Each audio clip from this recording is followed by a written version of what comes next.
ఆంధ్ర తెలంగాణలో తక్కువ ఫీజులతో high quality results ఇస్తున్న ఏకైక సంస్థ తిరుమల్ ఐఏఎస్ ఇన్స్టిట్యూట్. అల్లు అర్జున్ వివాదంపై ఎట్టకేలకు డిప్యూటీ సీఎం పవన్ కళ్యాణ్ స్పందిస్తూ సంచలన వ్యాఖ్యలు చేశారు.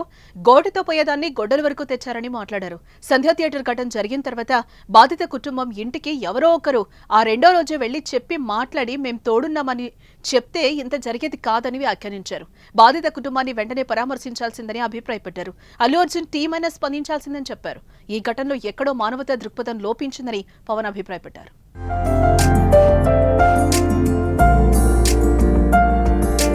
సీఎం పేరు మర్చిపోయినందుకు అరెస్టు చేశారని చెప్పడం సరికాదని పవన్ మీడియా చిట్చాట్లో చెప్పుకొచ్చారు.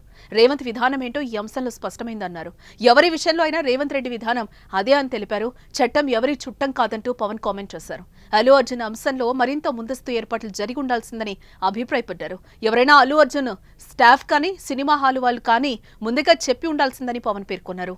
మనం ఎంత ప్రముఖులమైనా న్యాయం అందరికీ సమానమని, ఏ విషయంలో సీఎంగా రేవంత్ రెడ్డి ఏం చేసినా రెండు వైపులా పదునున్న కత్తిలా ఆయన పరిస్థితి మారిపోయిందన్నారు.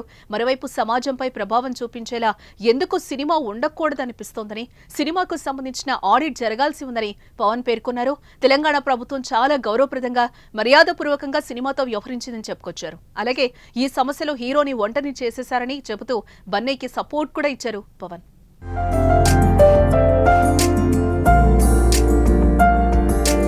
సోమవారం ఉదయం పవన్ కళ్యాణ్తో ప్రముఖ నిర్మాత Telangana film development corporation chairman Dil Raju భేటీ అయ్యారు. మంగళగిరి జనసేన కార్యాలయానికి వచ్చిన దిల్ రాజు పవన్తో సమావేశమయ్యారు. హీరో రామ్ చరణ్ నటించిన గేమ్ చేంజర్ సినిమా ఫంక్షన్లో ఏపీలో చేయాలని నిర్ణయించారు. దీంతో జనవరి 4న రాజమండ్రిలో నిర్వహించే గేమ్ చేంజర్ ప్రీ రిలీజ్ వేడుకకు ముఖ్య అతిథిగా హాజరవ్వాలని పవన్ ను దిల్ రాజు ఆహ్వానించారు. అలాగే సినిమా పరిశ్రమ అభివృద్ధిపైన ఇద్దరి మధ్య చర్చ జరిగినట్లుగా తెలుస్తోంది. ఇక అల్లు అర్జున్ ఇష్యూపై పవన్ ఏం కామెంట్ చేయకపోవడంపై తీవ్ర ఉత్కంఠ రేపింది. చివరికి ఆయన స్పందించి చేసిన వ్యాఖ్యలు చర్చనీయాంశమయ్యాయి.